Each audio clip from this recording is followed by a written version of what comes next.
Now, if you read an Indian history book, you will get the impression that Mahmud Ghazni came, he invaded 17 times, a few years passed, and then Muhammad Ghori came in, he defeated Prithviraj Chauhan, and then, the gates of India opened and we were conquered in one shot.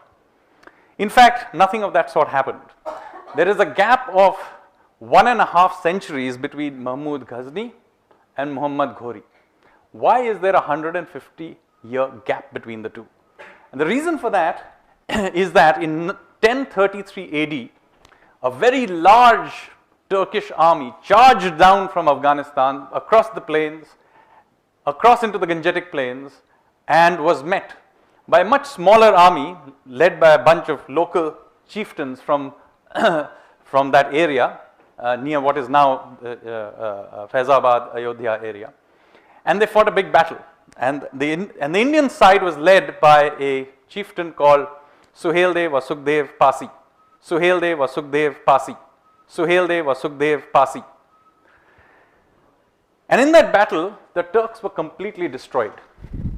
They were destroyed and decimated to such an extent that they did not dare come back in for another 150 years. This army was led by Mahmud Ghazni's nephew, who was killed in that battle. There's still a mazar to him in Bahraich. There's the Battle of Bahraich in 1033 AD.